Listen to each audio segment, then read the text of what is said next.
everybody, welcome to Psychedelics. Today I'm having a chat with Jamie Wheal, and I'm really excited to talk about many things, including Burning Man, where you're heading to shortly. I'm also looking forward to talking about my mother country and perhaps yours as well, Britain. And I wanted to say one thing I'm really looking forward to is swearing. It's a powerful thing. It comes from like a deep archetypal, raw emotion and power. So I've been listening to your talks before, and I like that you embrace that energy, Jamie. So welcome. You're welcome. I mean, we all have to be ever vigilant against becoming too precious, and I think dropping a few salty phrases in there really just disabuses all the new agers. Yeah, it's an interesting kind of inner question about what words do I use? How do I pick my kind of narrative? And I think one piece that we're going to talk about today is, in a sense, like, who am I? What parts am I made up of? What is my lineage? And I wanted to start off by asking you a question about, like, I'm a British man. I was born there. I live in America now. I consider myself British. Been here 10 years in America. Don't consider myself America. I never will. How do you consider yourself? And you can think of kind of transpersonal states and kind of anti-patriotic. I don't know how you conceptualize patriotism and nationality, particularly for yourself. Yeah, I mean, I came over a bit earlier, but even when my father naturalized and got dual citizenship because he needed it for his top secret military clearance, so then we all kind of got grandfathered in as the family. And my parents always said I could cross my fingers behind my back for the Pledge of Allegiance. So I've never ever actually done the Pledge of Allegiance and meant it. In fact, I've really never done it. I've always just stood there silently saying I'm English, right? And the other half of my family is South African, right? So I find myself somewhere in the middle of the Atlantic, really. And I have come to, I've apprenticed and studied and explored and guided a lot in the mountains and rivers and deserts of North America. So I do consider Turtle Island, the continent, home, right? It's the watersheds and the mountains and rivers without end that I love and I'm here for. I consider myself a sort of participant observer of American culture. So I'm in it, I'm interacting with it, but I'm not from it or of it. And that, in some respects, is, arguably where most of my thinking and writing comes from, is just forever feeling like a stranger in a strange land, going, what are these bizarre customs of the natives? Yeah. And what wacky shit are they up to next? Yeah. It's a great melting pot to get content, to get ideas, to see extremes, like at all ends of the spectrum, compared to, say, England, which is just a bit more kind of, neutral in the middle, squishy and squab. America really has everything stretched out, and it's amazing to see where they conflict, and where kind of new narratives are formed, and who gets to, in a sense, define those narratives. And I feel like where America isn't much of the world nowadays is looking for a new narrative and looking for a sense of meaning and purpose. And in America especially, like, there's opposites, and I know no opposite, no extreme, no pole is going to be the place where kind of true source, meaning and calling resides and abodes, because it's experiential. But it's so interesting seeing how there's conflict, but there's also there is a confluence in some areas around how do we live, how do we coexist, how do we work together. And I'm fascinated in that piece around like existential challenges that we face, and perhaps the conflicts that we're going through, or they're making us look at ourselves and at each other. And I don't know what's going to happen next. No one does, obviously. But yeah, we're really seeing it polarized here in America, I'd say, more perhaps in other developed nations. Yep, no doubt. And really sort of tired. It's a very low level. It's a bunch of monkeys in cages throwing poo at each other. There's very little in the current American culture wars that are remotely interesting or generative or would even be useful to solve. You just sort of want to put everybody in timeout and send them to their room without supper. Yeah, what would they do there in their room, I wonder? Yeah. Yeah, having time to think and go inwards. I wanted to ask a question about your time in Texas. So I've never been there. When you lived there, I know you're in Colorado now. What was it like in Texas? Kind of how did that change your life? What did you take from that sojourn there? Well, to be clear, we were in Austin, not Texas. So, Ah, so, thank you. and we fly over and drive over the rest of the state. So it's a fascinating hybrid, right? Because I mean, Austin has a psychedelic lineage. So if you've ever seen the tourist, t-shirts and bumper stickers of "Keep Austin Weird," which is now hackneyed cliche, it actually has very legit origins. Where Austin in the late '60s, I mean, for starters, Janis Joplin came from here. She went to high school in Corpus Christi. She came to university here in Austin. Her anchor, Stevie Ray Vaughan, a handful of others, those guys were all they bent the psychedelic circuit. So the music scene and all of those things, because it was the university town and because it had these original lineages, it was always sprinkled with psychedelic stardust in a way that nothing else in these neck of the woods ever was. And then you ended up with the cosmic cowboy phenomenon, where in the early '70s you had Willie Nelson, so weed smoking, mushrooms and whiskey, like Chris Christopherson, this whole crew of literally the cosmic cowboys, and they existed in antithesis and opposition to the slick corporate Nashville sound. So they were wearing wild and crazy shirts. They were doing different substances. They were having different vibey parties. And even now, Willie's 4th of July picnic, which has been an institution for half a century, like all those things exist. So in that underpinning, right, there was always something in the water here. And that something is arguably what generated all of its cultural capital, which then became this magnet, especially, COVID time, everybody from Elon to Tim Ferriss to Rogan, and then every other fucking disenfranchised millennial on the make, all flocked here. But it was arguably because that original lineage has continued to bear fruit, and create a pretty unique intersection of culture and community. That's really interesting to think how folks in Austin are standing on those shoulders. And about a month ago, I went into Manhattan. I live in Jersey, just over the shore. Went with my wife and the kids to a restaurant, went for a walk, just randomly went to Washington Square Park. Hadn't been there for a few years, and it was like going back in time. It was filled with, just totally unexpectedly, about 1,000 people, skateboarding, dancing, music, a lot of weed being smoked there, a lot of kind of real kind of queer, beautiful kind of vibe that was there as well. And my wife's told me, well, yeah, this is where it all started in like the 50s and 60s and 70s.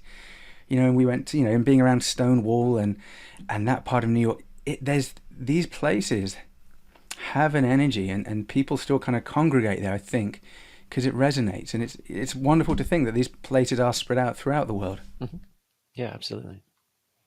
And speaking of those places, I wanted to ask next about Burning Man, because you're heading that way, and I've never been, and I want to just share like an experience of mine, and then to see kind of how that relates to other subjects I wanted us to explore. And there's a part of me that really wants to go. I've never been. There's a part of me that doesn't want to go, doesn't think I'm cool enough or I'm going to do it right, and wants to not want to go. Yeah. So there's that kind of inner conflict, and it's beautiful for me to kind of explore that. Like, okay, it doesn't really matter in a way which I do. There's no right answer there, and so everyone's going that way right now to Burning Man, and it's kind of bringing up all these feelings for me. So we're talking about kind of poles meeting, and I know probably Burning Man's changed a lot over the years compared to how it's going to look this year, but if you could just talk a wee bit about your experiences of being there and how you're feeling now, literally about to kind of head over there. Yeah, I mean, to be clear, sort of aesthetically, logistically, every other way, I was never inclined. Like it's a hot, dusty ball lake into the middle of fucking nowhere, and we were much more sort of, unreconstructed druids. We preferred big old growth forests and beautiful nature and, like those kind of things. So like cool gatherings that were mostly in the Pacific Northwest, Northern California, British Columbia, that kind of vibe was much more our scene. But then going, I was like, oh, okay. this is a thing. This is a thing that doesn't exist anyplace else. Cannot be replicated, even though every single electronic fest, from Electric Daisy Carnival to Ultra to Tomorrowland to every, to Boomfest in Portugal, I would say is actually a legit analog. It has its own true kind of thing that's just not commercial candy flipping ravers, right? But no, Burning Man is, I think, arguably the most potent transformation engine ever assembled on this planet. I don't think at any point in history have you ever had that many people, 70 to 80,000 humans, gathered together at one time, all so concretely and coherently in a mind blown and open state. And to underpin that with some legit research. I mean, Stanford Business School has done lots of studies on this. Yale's Molly Crockett has done work on the transformational impacts of Burning Man. Basically, 3/4 of the people report having a meaningful to profound, life-changing experience, and the persistence of it has gone beyond 3 months to 6 months to indefinite years of the survey. Princeton, there's a kind of a fringe project. I think it's out of UC Santa Cruz, maybe with some collaboration with some Princeton researchers on basically the synchronicities of Burning Man. So they've done like a random isotope decay meter or something, some form of kind of biomechanical tracker of novelty and perturbance, right? And the idea is that there's high spikes in coherence around the night that the Burning Man burns, which is a giant, crazy Mad Max pyrotechnic ritual of absolutely gobsmacking proportions. Like, you can have gone to any New Year's or July the 4th fireworks display anywhere in the world that you think is the tits, and it is a quarter of what the fuck goes off on Saturday night at that place. I mean, we're talking like 100-foot high dust devils ricocheting out of the flight, pyrotechnics that are so big you feel like you're in a war zone. Absolute mayhem. And the point there is that, one of the things that happens, because the entire city is built like a Mayan calendar. So it's sort of, think of it almost like 3/4 of a pie, like with a quarter chunked out in the middle. In the dead center of that is this man, this giant, 70, 80-foot effigy. And then out beyond that is this incredible temple that's different every year and gets burned to ashes, right? And so you think about that, you're like, oh, we've just assembled almost like this giant human satellite dish to concentrate and funnel and focus energy out onto this pool table, flat, blank white canvas of a complete otherworldly landscape that is also, oh, by the way, populated with the most amazing, giant, interactive mind fuck art you've ever come across. All whose intent is not to be pretentious, here I am in a gallery giving you a fucking long-winded multi-paragraph explanation of why I bolted a urinal to the wall, but like fun, interactive playground, mind-bending stuff. And you're like, oh, so yeah, interesting stuff happens there. And then, of course, everybody's zooted to the gills on every alphabetamine, and they're not even in their regular selves. They've created, there's the whole, like a Rocky Horror Picture Show kind of thing, right? Everybody shows up in anything from costumes to vestments. People abandon, waking state names, identities, personas. They take on characters. So you can play, interact, and inhabit an entire liminal imaginal world that does not and cannot exist anywhere else. And as a result, when people do have, obviously it's highly compatible with, inspired by, and based upon the psychedelic experience. So what you have, the big buzzword in the medical psychedelic experience these days is integration, because basically there was this huge fucking rush to capitalize the market, open up ketamine clinics every podunk town they can get their mitts on, and then they're wondering why people are having a tough time managing these experiences and actually getting anywhere near the positive health outcomes that NYU or Imperial or Johns Hopkins or anybody else has been publishing from these very careful, very deliberate, therapeutically supported experiences versus the chop shop ketamine clinics of like, well, we'll dose you to the gills and push you out the door 90 minutes later and good luck and come back soon. Burning Man does the exact opposite.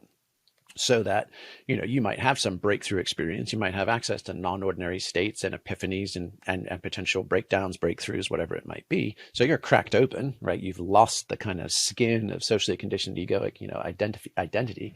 And then you get to wander around in an immersive, participatory, archetypal theater, psychedelic Disneyland where everybody's in on the same fucking jam. And you get to play and interact from that space. And everyone will see you and meet you. It's like comedy improv. It's always yes and. And in fact, quite often it's not just yes and we'll humor you. It's yes and we've got something way wackier that you haven't even thought of. Do you want to come and, strip down naked and go running down a slide of Jello? Or do you want to, have a roller disco out in the middle of the desert, or a movie theater showing silent movies from the 20s, with psychedelic cabaret? You're like, what? My brain is just broken, but my heart is open and my humanity is restored because of the kindness and strangeness of all these strangers. Something like that. Yeah. Wow. Okay. So maybe I will put that on my bucket Now list. you can't fucking not. And here's the thing, right? Everybody's like, oh, I'll go with the flow. Or it's, I tried, but it just didn't work out this year. It's never going to fucking work out, folks. It's never going to fucking work out. If you wait for that moment, you will grow old and die. The whole point of this is that it's like an epic swell coming to Hawaii or coming to the coast, right? A big, huge swell out there, like Jaws, right, creates gnarly ass shore break and rip currents at the beach. So if you sit there on the beach waiting, you're like, I'm just waiting for a nice, smooth, easy patch to get out to that fucking ride that giant. It's never happening. In fact, the shore break and the rip currents are the very thing that keep out any of the looky-loos and any of the boogie boarders and any of the tourists, right? So it is an initiatory experience, and it has a very high, basically, bow wave. Right? It's this giant thing moving through time and space. And in front of it, it pushes this huge thing into ahead of itself. So you will experience the resistance that is definitely logistical. It's a hot, dusty ball lake in the middle of nowhere. Make no mistake. Right? But it's also psychodynamic. It's your shit and it's your resistance. And that's the first test, right? Is, are you willing to lean in and dig and paddle to get out beyond that shore break, right, to where the lineup and the sets actually come in? I'd like to ask a question about how to, at the very beginning, just feel and hear that there is a seed that needs planting and kind of nurturing there. There's like a shoot coming up. How do we kind of tap into that little kind of quiet voice that says, I really want to go to Burning Man, or I really want to maybe get a divorce, or I really want to jump out of a plane, or I really want to move to New Zealand, or I really want to just have that conversation with my boss. So these could manifest in totally different ways, but they're like little delicate shoots, but they also have this kind of complexity to them and kind of powerful counter forces that means often, we don't know that they exist, or we do, and then we kind of dismiss them or say, that's not me, or not now. So what would be kind of step one of kind of feeling it, becoming aware, identifying that seed shoot exists, and then 2, just nurturing it into kind of the more substantial stage? Yeah, I mean, I don't know. I mean, I think we've overprivileged and to some extent almost fetishized our feelings. And so people will say, well, what's true for me? It's like, what's true for you is you're full of shit, right? Or you're being a complete whingy little cunt. That's what's actually true. But you're couching in all of this nonviolent communication, and you're owning your feelings, and we're all therapeutizing each other. And quite often, there's a saying in the Aroid community, which is one of the psychedelic kind of message board / Wikipedia kind of resources, is, don't believe everything you think. So that idea of like, I had a vision from Mother Aya, and I've been told that I need to start my own podcast, or I need to become the new VC bro, revolutionizing psychedelic. Quite often, those messages from on high, whether it's a dream, intuition, psychedelic experiences, whatever it would be, they have a suspiciously high number of first-person pronouns. Not simply, I've witnessed the fundamental nature of reality and its energy, frequency and vibration, as Nikola Tesla said over a century ago, or that we are all fundamentally love, and love is light, is energy, is consciousness, is Godhead. I'm good. I'm just going to mull that for the rest of my days and try and be a halfway decent, better person. It's always like, me. I've seen my past lives, and oh, by the way, I happen to be Cleopatra or Alexander the Great, not one more anonymous peasant dying an early death again. Like no one ever has those past life regressions. and the same with these hints of intuition. So I think it's really essential to say, hey, what is high self, true self, right? What am I pretending not to know? And in some form of epiphanic or inspired state, I'm actually acknowledging something that is deeply true for me, right? Versus I got a hit, right? And our buddy Eric Davis, who's a scholar of weird emergent religions, he wrote a book called High Weirdness about Robert Anton Wilson and Terence McKenna, and who else was it? Maybe Lilly. No, Philip K. Dick. That's another thing he said. He's like, sometimes, take ketamine, take ayahuasca. He's like, sometimes ayahuasca's lying to you, which sounds almost sacrilegious. But the idea is like, are you filtering this through a purified, disciplined self system where you can sort wheat from chaff? Because one of the things he said that I thought was really brilliant, he said, yeah, and because there's a lot of ketamine casualties, right? I mean, nobody talks about that, right? Especially with all the upfront therapeutic, it can cure depression, and here's this clinic, and I'm now backing it, and it does, the bottom line is, he said ketamine tends to say, when you get into that magical space, I don't know, it's kind of just a weird space, right? Ketamine is phenomenally strange and disorienting. And it's a synthetic, right? So it doesn't have any either botanical or cultural lineages behind it, so you're just dipping your toe into a fucking lab compound. And, he says it'll say three things. It'll say, this that I'm sharing with you right now is vitally important. And then you are vitally important to all this. And you got to come back for the rest of the message, which just bakes in addiction tendencies and delusion tendencies. And everybody ends up in their own little solipsistic center of the universe, right? Where they are the hero of the fucking narrative. And that's not necessarily the case, right? I mean, again, back to everybody wanting to be an influencer, life coach, podcast, author. It's like, no, man, like 3% of folks have any business turning their ideas or words or conversations or art or life wisdom, right, into a living. And everybody else should just be happy amateurs, right? So the ability to separate now, what you also said, you gave a good list. You said, what about moving to another country where I may feel called? What about a relationship? What about a work or professional situation I need to address? Those ones I would come closer to trusting, because they don't quickly slide into a self-aggrandizing narrative, which can be very seductive, right? They're like, hey, I realized I haven't been fulfilled in my primary relationship with my partner, and I've been phoning it in for 3 or 4 or 10 years, and I don't want this. This feels like a slow death. So can I come to that person from a loving place, and can I speak that super fucking scary, potentially volatile truth, but can I do it from a place of love? And quite often, especially if we can do it from a place of love, it can be transformative, because there's just no way your partner has been like quids in and everything's just fine and it's been miserable for you. It's a 2-step all the way. So they're like, yeah, thank God that you're actually broaching this. And maybe, and if you go in without attachment, right? And this is actually the benefit of the nominal death rebirth practice that can happen with psychedelics. It can happen with intensive meditation and contemplation. It can happen with a near-death experience. It can happen with action sports. It can happen with martial arts. It can happen with global travel, where you're a nobody in a foreign land with strange smells and different circadian rhythms and stars and sun, right? So there's lots of ways to die to our old structures and patterns and habits. But however you get there, right? One of the things is that, if I've died before, I'm not so afraid of dying again. Therefore, I have the chance to be vulnerable and courageous. And if we can do those two things, if we can speak from a place of centered love, the capacity for that to be a transformative moment is off the charts. I mean, we advise a number of people who train with us and that kind of stuff. And I mean, those are the two things, fundamentally, vocation and partnership are almost always the two things that come up.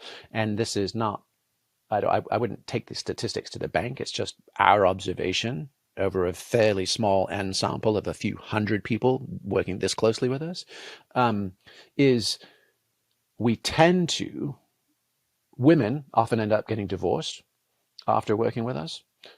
Men stop their Peter Panning and tend to actually buckle down and commit. And everybody tends to renegotiate far better outcomes for their career and compensation evaluation. But those are terrifying conversations to have, and you have to be coming from you have to kick your ass to get clear, so that what you're introducing into those situations is as hopefully generative as possible while still addressing uncomfortable truths. Yeah, thanks, Jamie. That stillness, that space of listening is really hard to do, especially when I'm thinking, what do I say next? And I feel like quite a lot of what we're actually talking about now as an experience of kind of, inner relationship and outer relationship with work, with our partner, whatever else we identify with. It's such a great place to position integration. So you were mentioning that a lot of words need rejigging. I think just the word psychedelic, set and setting, integration, I'm sure we'll find better words. We'll add on other ones before and after to make it more sensible. But for integration, I find being married, with kids, with a mortgage, with a full-time job, that kind of keeps my feet on the ground, and in a sense it also helps me know what I need to work on. And being this week, for example, like I'm really trying to be in my heart and not so much in my head. And the last 6 months I've been trying to just talk less and listen more. Work in progress, believe me. But just those relationships are so key for grounding a sense of authenticity and not bullshit. And definitely when I first picked up this mic on the podcast, I was a little bit more full of bullshit than I am now. So I'm definitely kind of, I think, working away on that. I do have a question. When you were a Burning Man in 2011, I read in an article you had an epiphany there, and it came around relationship and marriage. And you used it in the article, it mentioned kind of switching from this mentality of boy man to man man.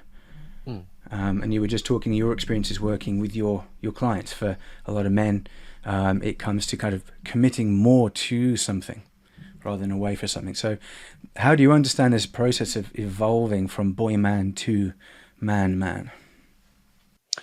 Yeah, I mean, and for me that was it was on the doorstep. I was 39, so it was on the doorstep of turning 40, and the theme of that year was rites of passage. So it was very kind of apropos. But other than then just happened. I mean, normally like the themes for each year, you're like, okay, whatever, But that one hit me between the eyes. And the first thing was I was just deeply, humbled, almost embarrassed that it had taken me that long.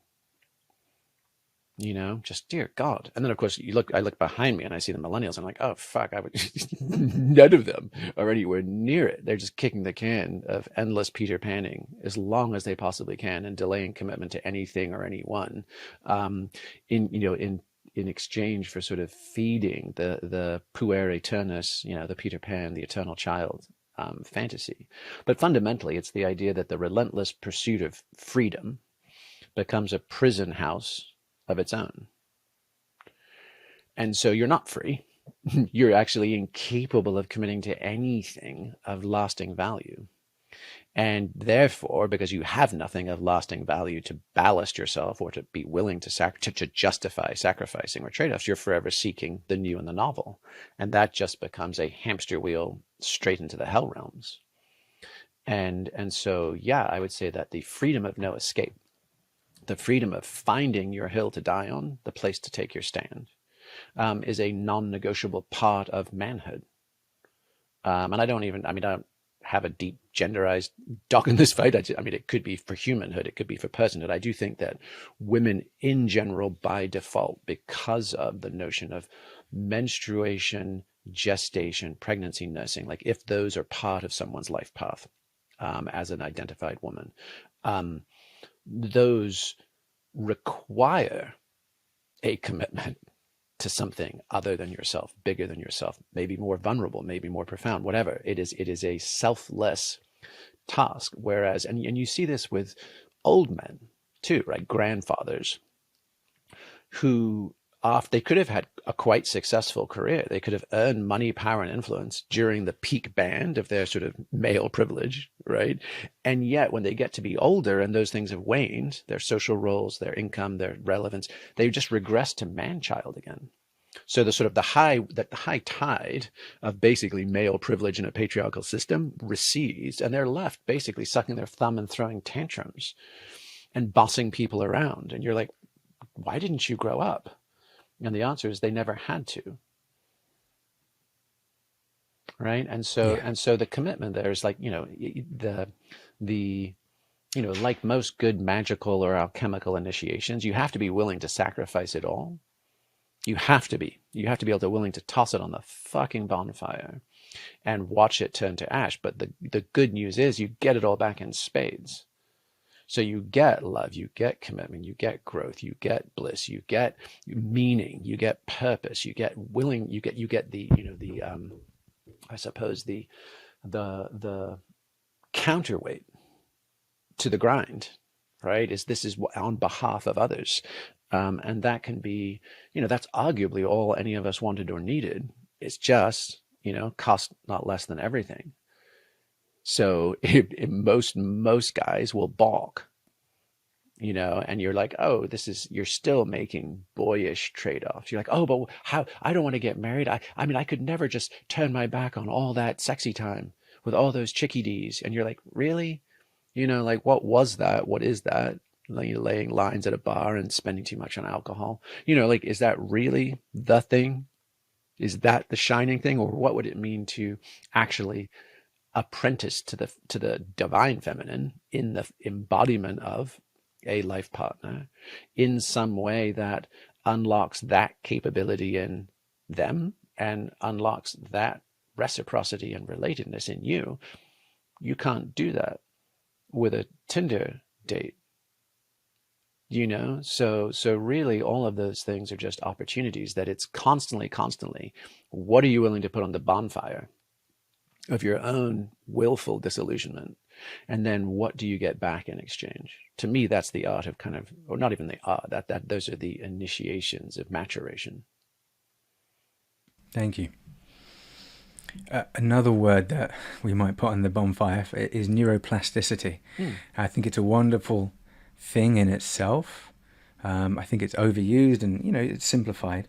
One way I'm starting to just conceptualize what actually happens when a human has psychedelics, potentially happens. It's not just neuroplasticity. I'm thinking more like spiritual plasticity and kind of body soma plasticity and kind of heart plasticity. Because I think, yes, the mind opens up and the default mode network kind of does its thing. But I feel deeper down what we're actually experiencing and what integration actually needs to tap into more is kind of beyond brain, is beyond kind of neuroplastic. It's kind of multimodal, multidimensional plasticity. And so I really feel like, how do we give that some time, just having that relationship with those parts of ourselves, like body, mind, and soul. And I know kind of your work with kind of peak flow states taps into that, those kind of for me, I feel like it's that moment. It could be silent, it could be screaming, it could be orgasming. It's just a moment where body, mind, and soul, they all conjoin, and there's that kind of holistic kind of 360 experience that's really hard to put into words. And the moment I try and put words onto what that is or was, I know I failed. Yeah. So any thoughts around that kind of neuroplasticity being a little bit limiting in a sense, and what are other forms of plasticity and kind of inner evolution and transformation that kind of makes sense to you, Jamie? Yeah, well, I mean, we're forever fucking chasing the next bright, shiny object, with the fingers crossed hope or assumption that it's going to save us from the human condition, and none of them do. Right? So you hear all these things on like psilocybin does it's neurogenesis, neuroplasticity. Yay, it's actually doing stuff to us. And you're like, yeah. And I was just thinking about this a few years ago. I was like, oh, well, for decades, right? The question was nature, nurture. Which one is it? Right? And then thousands of different studies run up, down, and sideways. And it really came down to about 50-50. And, and there's a kind of sliding scale depending on who's looking at what under the microscope, right? So it's about a coin toss, between how we came into this world and the world we've grown up in. And then you realize, oh, neuroplasticity, aka activities in my real life can change my brain, and epigenetics, right? I can actually shift my gene expression based on my lived environment. That's just fucking 21st century scientific sounding nature nurture again. And you're like, it's just got sexier new terminology. And you're basically back to, it's probably about 50-50. So again, just latching on, because I mean, look, my experience is, all I know is my own lived experience, right? And what I know for certain is that shooting the moon isn't the hard part. It's Monday morning and on a rainy February with a house full of kids, you know, and work that has to be done and challenges. It's the 3D monkey shit that is our weak link. Now, why is there so much emphasis and hype and enthusiasm, both founded and misguided, on the psychedelic experiences? Because we have an awe deficit. We have a mystery deficit. We have an initiation, a cultural initiation deficit. So bringing those nutrients in our culture and in our lives from 10 below to threshold, that's the amazing thing. But then constantly pushing that awe and mystery button again and again and again after we've got to baseline from a complete imbalance and a deficit, that doesn't get us anything more beneficial. In fact, we keep overexposing the film, right? We keep dislodging everything to the point where people are just rolling around these days like drooling idiots and spending all of their time on psychedelic, and new age YouTube and creating entire cosmologies and worldviews that are just laughably incoherent, other than they're actually making life decisions based on these things. So, but back to your point, right? Back to your original inquiry is my sense of the benefit of ecstatic practice from a neurophysiological level. Like, what is it actually doing on to our bodies and brains? There is I think there is a vital thing it can do, which is it can give us, just like when our laptop, like I shut off my laptop before we spoke and I did a cold reset because I had probably 75 tabs open across 4 browsers, right? And I was like, the odds of that glitching when we go to do a podcast, non-zero. So let me just do a cold reboot. So my laptop was fresh when we jumped on today, right? And that's the same with us, right? We all have way too many browser windows open and we've all been going longer than we should have, right? Trying to do too much. So our nervous systems get fragged, they get sketchy, staticky, and they're prone to bugs and viruses and crashing. So to give ourselves a cold reboot, right? Arguably a death rebirth initiation. And that can come from something as common and accessible as a deeply engaged lovemaking session and an orgasm that the French would call the little death, right? That idea of that kind of power down. It could come from ketamine therapy. It could come from a 10-day Vipassana retreat. There's a lot of different ways to get there. It could come from a 100-mile ultra marathon, right? But something that completely takes you all the way down to, metal and then lets you power back up. You have a chance, not a guarantee, but a chance to return to homeostatic equilibrium, meaning I'm on time, I'm in tune, and I'm at 0, on the coordinates. I'm not way the fuck out in left field. And so just the ability to return to center is, I think, a vital part on how do we all manage our micro PTSD, right? And then there's a potentially, like those experiences, weirdly, because typically like brain death, right, is 0 hertz, no EEG activity.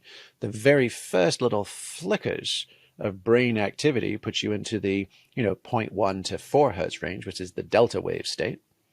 Normally, we only access delta waves in deep and dreamless sleep, or some super esoteric like Dzogchen, Tibetan Buddhism, and dream yoga, and various other things that take training and practice, and it's absolutely bobbing for apples with a blindfold on a unicycle.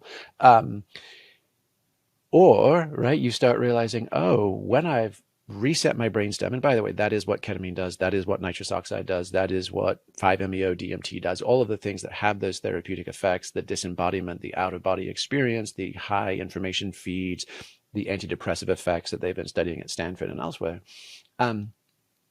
There's a correlate, there's a correlate between doing a brainstem reboot, defrag our hard drive, and then that delta wave liminal zone as my brain comes back online. And it also happens to be wildly information rich, like spectacularly so. It's basically like backdoor lucid dreaming. And then you realize, oh, so if just hitting the button on and off cleans my slate, that's good for micro PTSD. I might also, in those insightful high information states, get some access to deeper levels of healing, deeper levels of trauma. You're like, oh, that's what happened back when I was 5. Or, Jesus, that one little afternoon in 4th grade where I just flinched and winced, like that's still in my system somewhere. I don't even remember that fucking girl with the pigtails names, but I remember that moment now. Holy shit. And then that connected with my first, love or betrayal at homecoming in high school. And then I got married and I'm still acting that shit out in this specific way. Oh, neat. Now I can potentially release that or let that go. So early level micro PTSD defrag, mid level cathartic insight for your deeper long term PTSD trauma events like the heavier hits, and then all the way up to glimpses and intimations of the ineffable, of wholeness, of enoughness, of whatever, all the way up the stack to cosmic love and divine mystico union, like cosmic union. So it's that sort of sliding scale and spectrum. And, much of the medicalization therapeutic space really, there's this sort of tacit to explicit agreement. We're only talking about medicalized health benefits as showing up in physiology and or DSM-5 criteria, psychological coded illness you can get healthcare reimbursements for. And that's fine. But that's the biomechanical explanation is the sort of least interesting of all of it. But it's not nothing because it is letting our system reset. And if you think about most chronic inflammation diseases, most any of the neurological stuff like Parkinson's, ALS, any of that stuff, even dementia, right? Alzheimer's is beta amyloid plaque that's accumulating in the brain because it's not getting to flush through the cycles. And interestingly enough, right, delta wave brain activity is the only time that there's low enough intracranial pressure to allow a cerebrospinal wash of the brain to flush out beta amyloid plaque. So you could actually be like, oh, this is a part of a healthful, rejuvenative, restorative, cyclic process in our neurophysiology. And it also has interior psychological dimensions that can also contribute to richness, meaning and meaning making and, ongoing healing and progress to, self-authoring lives. Yeah.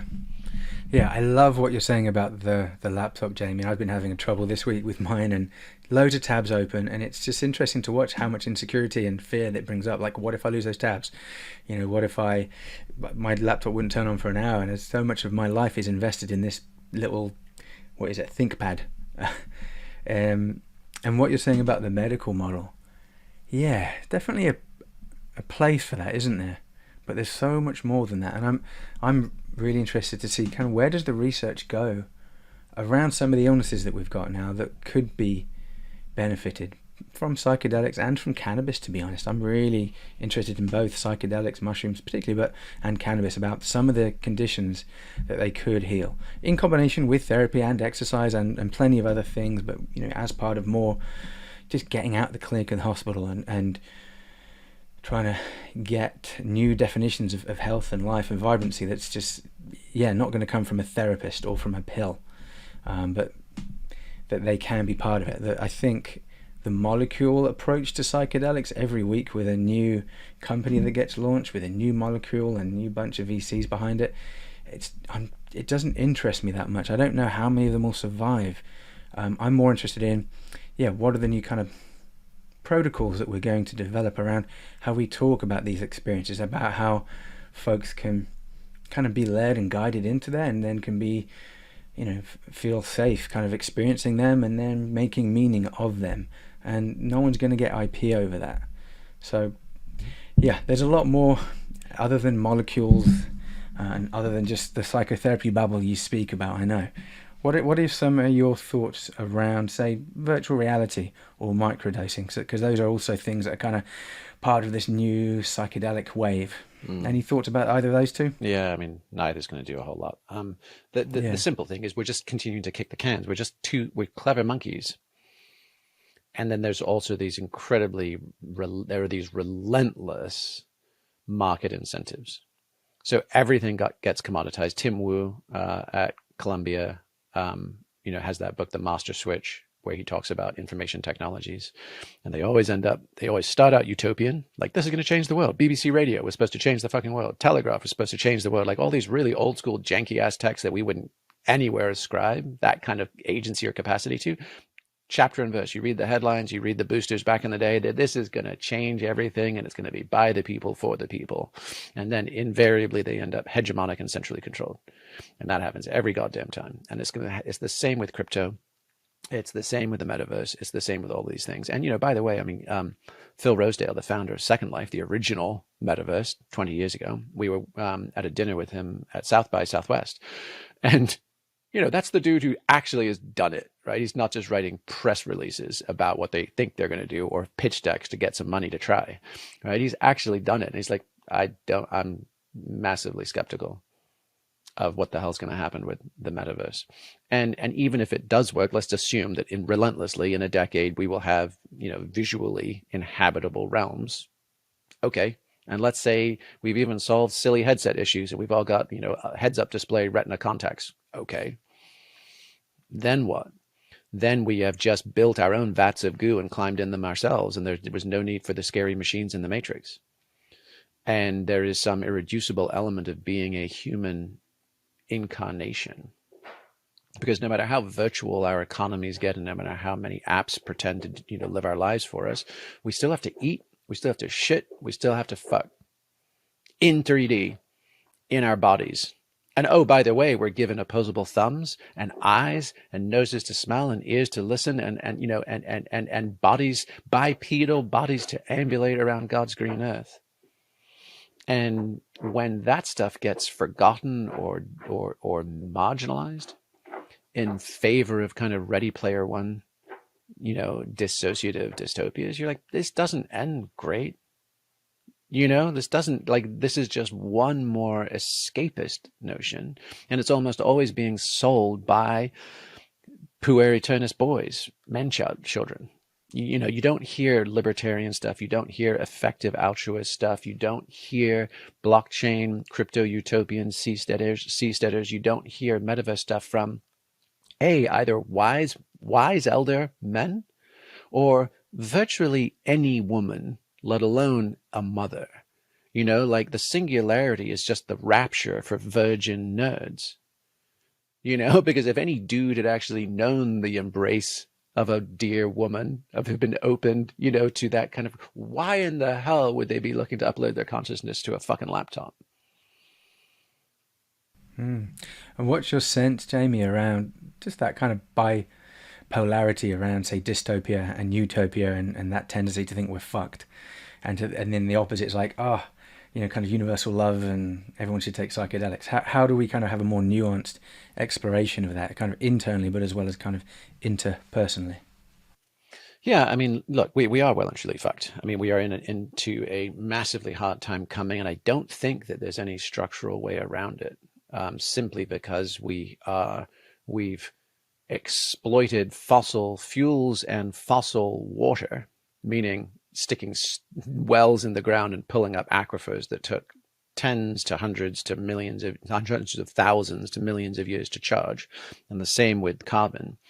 And we've created a massively over bloated global population based on those century-long Coke binges, neither of which are sustainable. And, as we're experiencing a pervasive, all the way around the world, all at the same time, from China to the American West drought this year, you're like, oh, water, that's fairly central, right? And then, 8 billion of us surviving on fossil fuel, petroleum-based NPK fertilizer, pesticides, mechanized agriculture, refrigerated distribution, mobilization, and transport, foodstuffs, with a globally interconnected supply chain and container ships burning more of that nasty ass diesel fuel, all protected by a giant American empire, projected naval force around the world to stabilize global supply chains.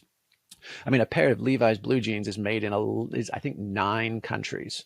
It's just a fucking pair of blue jeans.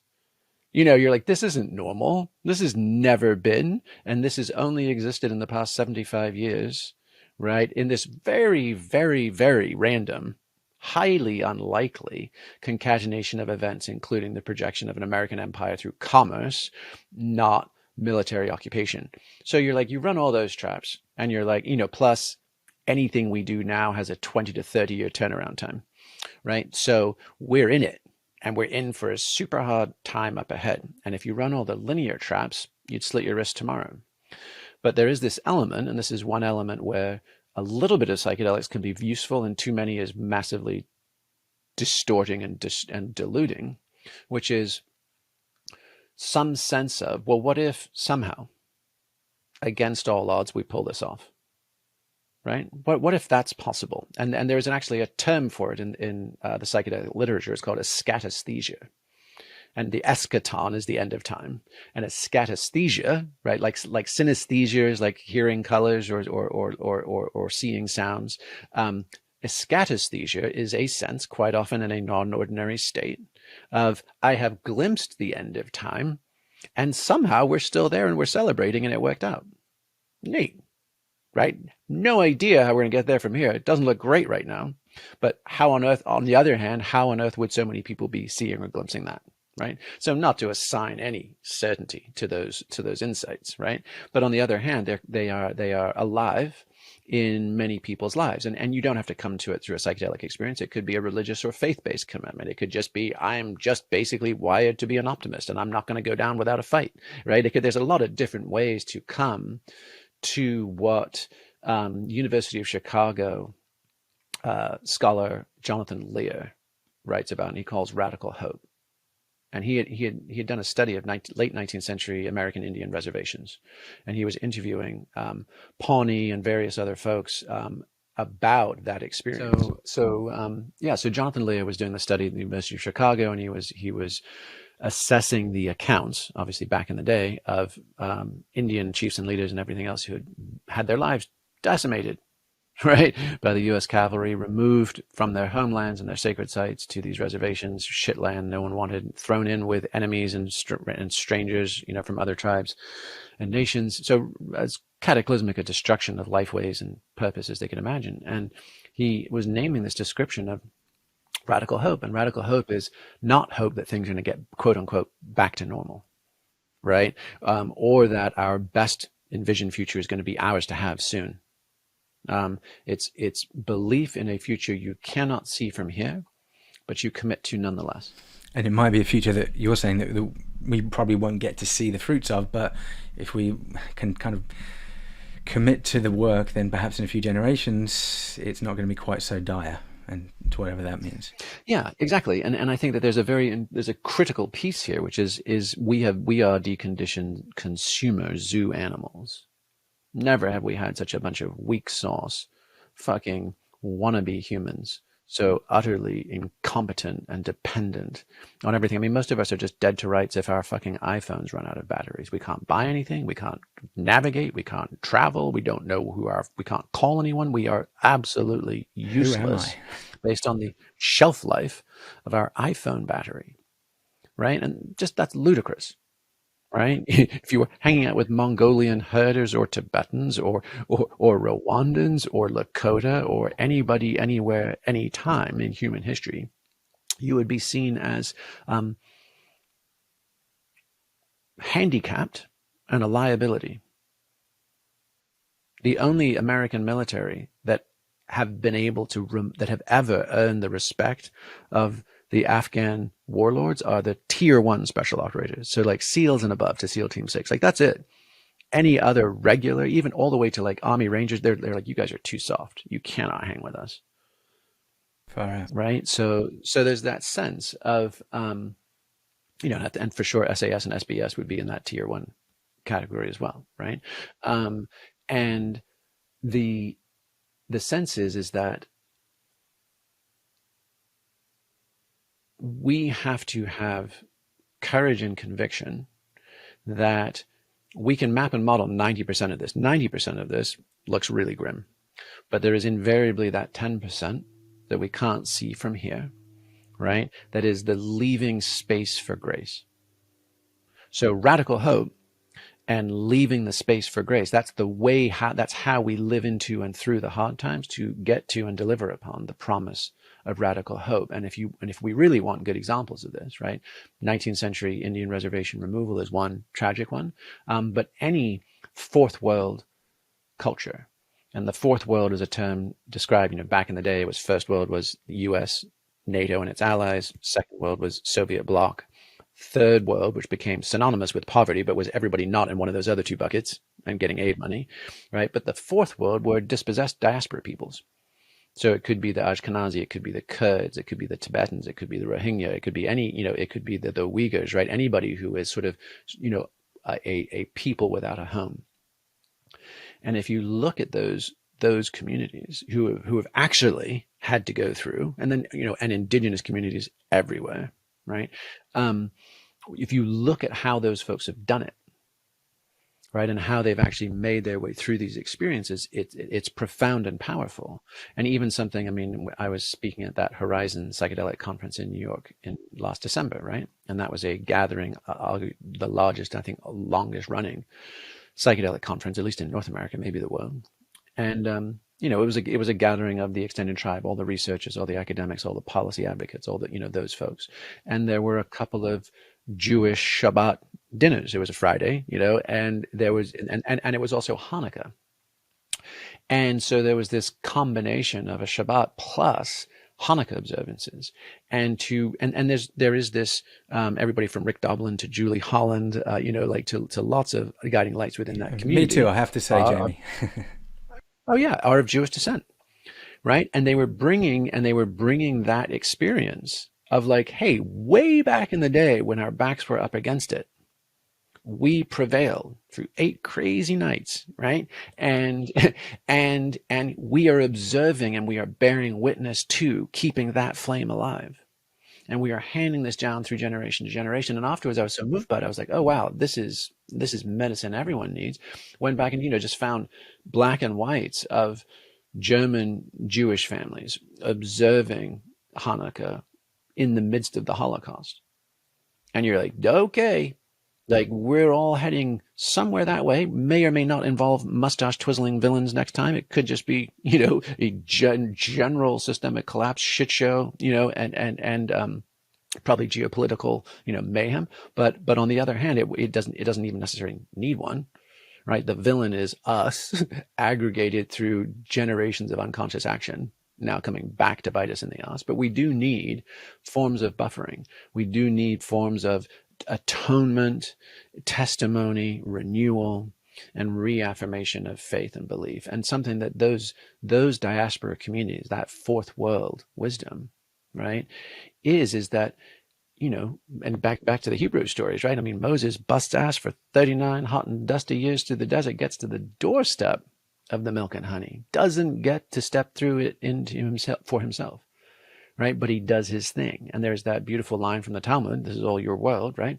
Like, I forget the entire, I'd like to memorize the rest of it, because it's like, grieve softly now. Do not grieve for the enormity of the world's grief. Do not succumb to the enormity of the world's grief. Go gently now, go sweetly now. But the kicker at the end is, we're not expected to finish the work, right? Nor are we excused from it. And that decoupling of our deconditioned consumer zoo animals of, I want mine now for me.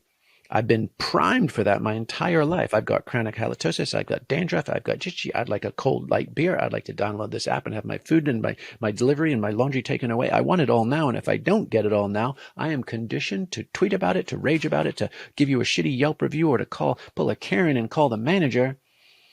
Like, that stuff is going to be ripped out of our hands like we're going 500 miles an hour at 30,000 feet. That shit is not going to survive first contact with the next century.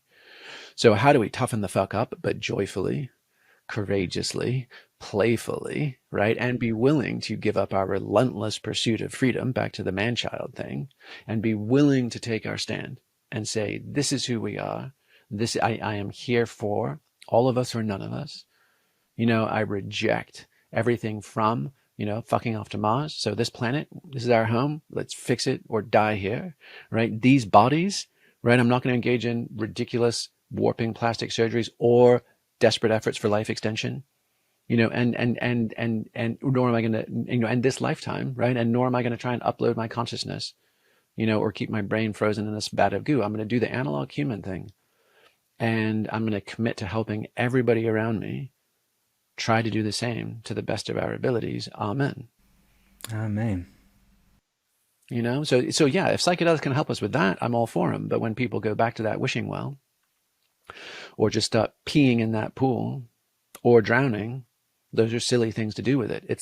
It is the wishing well, and all you can do is bring the loving cup, right, the chalice, the grail, and sip from it. Don't spill it. So we've got about 5 minutes left, and I'm really pleased with where the conversation's headed to. I feel like we're talking about, dystopian collapse on one end. We're talking about sustainability and Mother Nature. I feel like knowing a bit about your backstory, Jamie, with being kind of a mountaineer, being in the mountains, and kind of just connecting with Mother Earth, with nature.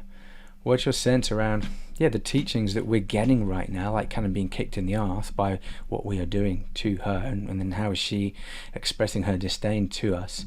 And then kind of rites of passages. You're speaking about kind of indigenous tribes and lineages and rites of passages. I feel like there's some kind of message we're receiving now from Mother Earth around the need for rites of passages, or initiations into just kind of true humanity, true spirituality, true self, true non-self. Yeah, I mean, renewal, right? Healing, inspiration, and connection. To me, those are the things that I wrote about in my last book, Recapture the Rapture, as the flywheel of our lives, right? We're like the whole idea of like psychedelics that get us to more inspiration. Yay, no, right? It's just a moment, and then you come back down, and then you do your work, and you connect with others and live our lives, and that is a flywheel, and arguably we are at the center of that thing. So, rites of passage in nature are profoundly beautiful. Right, the natural sublime, the removal of our socially constructed superegos or identities, right, and the fact that it is a novel and unprepared environment, right, that keeps us very alive and alert as we go there. People have been heading to the desert or heading to the mountains for vision quest and insight for as long as we've been humans, and probably longer. Right, so that's all profound and beautiful. Somebody asked me at our last, we did a summer camp and training up near Aspen in July. And on our final dinner, it was this beautiful long table celebratory feast, and the theme was radical hope, right? What gives you hope was one of the questions. And for me, it's the ability of nature to restore and recover itself. Nature is going to come back faster than we do. So Wade Davis, who's a hero of mine, he's a Harvard-trained National Geographic explorer, anthropologist, explorer in residence. He's a true Indiana Jones of our era.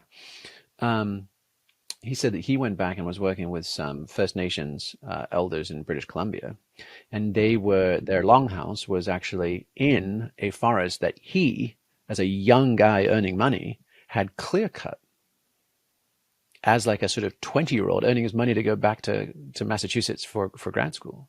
And he's like, and I came back, and here we are 40 years later. And it's a thriving, teeming forest. We have friends, in fact, the folks that hosted us in Aspen, their camp, they have their family has a salmon fishery up in Bristol Bay in Alaska, and this year was a returning, incredibly robust salmon harvest. Now, is that truly sustainable? Was that a weird ecosystem fluke and they capitalized? It's not like, yay, it's all working out. It's not that, because there's king crab fishery collapses. There's all sorts of things also happening. But nonetheless, right, the forests come back, the fish and the deer and the winged and the finned and the two-leggeds and the four-leggeds. Well, I don't know about the two-leggeds, right? Unless we're counting chickens. But the four-leggeds for sure, like they will come back, and nature does in fact find a way. So to the extent that we can be stewards of that, and that we can show up, and we know there's a fellow named Joe Brewer who's doing some really humble but beautiful work down in Colombia. Barichara is their nature preserve, and they're doing everything from like, oh, here's these washed out arroyos, here's this scalped land that used to be rainforest, here's all these things. They're digging irrigation ditches and wildcrafting and creating food forests and like just restoring it all. And if anybody wants a really inspiring story, there's that Biggest Little Farm, I think is a Netflix show or documentary on a couple that does that in California. There's a book called Gaviotis, A Village to Reinvent the World, which was also in Colombia. And this is like now 30, 40 years of legs under it. And they went to the Altiplano, high desert, alkaline, beat down place. And they started creating community. They're like, we want to do it in the harshest place in the world so everyone knows it can happen. And they planted the seeds, and they found one pine tree species that could grow in that kind of soil. They started planting them. In 20 years, they had trees that were 80 feet tall, and then the old rainforest seeds started sprouting, and then the grazers and all the animals started coming back. And even the narcos, even the drug dealers gave them kind of like a Red Cross pass, because they were doing such beautiful work and they were working with the indigenous folks. They had seesaws that pumped water for the hospital. It was just ingenious human creativity. And part of my big advocacy for the Burning Man community, and I wrote about this in a prior book, Stealing Fire, was what it is. It's serving as a test bed for sustainability, for water purification, for solar and renewables, for permaculture, for how do we do these things. And there's a fly ranch project that they've bought, this beautiful property with natural geysers and hot springs, and they're hosting annual sustainability challenges. And what people are doing, and these projects are all around the world. They're in Lisbon, they're in Santa Monica, they're just all around the world. These gorgeous kinetic sculptures that actually also are collecting sunlight, that are also doing low voltage desalination from ocean water, and out comes beautiful water. But it's this crazy like exploratorium art sculpture in public. And there's all of these kind of elements. So that's what I mean about the radical hope. Like the 90%, we're fucked. Right? But the 10%, the leaving space for grace, is up to us and our creativity and our ingenuity to take a stand for. Right? To take a fucking stand for. Like, it's not actuarial. This is not running my Excel spreadsheet and coming to this conclusion. This is, I choose to believe because, right? Because, and I am going to seek novelty, right? I'm going to embrace the gift of being alive on this earth. Right, and suck the marrow out of it. I'm going to make art, right? I am going to rail against the dying of the light and the second law of thermodynamics and entropy, right? And so I am going to make this world more good, more true, more beautiful than when I came here, just because. And I'm going to help others, because if I've even taken a crack at the first two, seeking novelty and making art, and someone else has struggled, then I'm going to share that love, share that joy, and invite them to play the infinite game with all of us. Beautiful. I'm going to start sprinkling more radical hope into life. Thank you, brother. Yeah, man. All right, if you want to, it's Wendell Berry, right? The great MacArthur genius and ecologist. He has a great line where he says, "Be joyful, though you have considered all the facts." Right, and most of us are seeking fucking sugar high joy, distractions, diversions, novelties, quick fixes, and that's the wrong kind of joy. That is not going to work. Right? But deep, true, abiding joy, we're all dead men walking, right? Today's a good day to die, like Leonidas and Thermopylae, right? Okay, if there's 100,000 Persians, right, and they're all shooting their arrows, then today we shall fight in the shade, right? Like it's that level of out of fucks, non-bargaining commitment that gets us access to the joy on the other side of all the facts. Love it. Jamie, thank you. I've really enjoyed the conversation. If you want to just take us home with places that folks can find you online, and where they can kind of find out more about what you've written and what kind of services and programs you're part of. Sure. So if you want to read stories, you can go to recapturetherapture.com, and that's my most recent book. If you want to check out our trainings, which are a combination of adventure trainings in rad places with a SEAL Team 6 commander and us and a badass team of mountaineers and leadership experts, then that's super fun. And that's all at Flow Genome Project.com, and then also Instagram, Facebook, et cetera, et cetera. And then I'm just kind of random places on YouTube with podcasts and that kind of stuff. But our intention is leading leaders, right, who are anti-fragile, right, able to be responsible for themselves, their families, their communities, and helping us train for and expand into the best of what's in us to be. Beautiful. Thank you. And have a wonderful time at the burn, and I look forward to hearing all about it when you come back on the other side. For sure, man. Thanks, Jamie.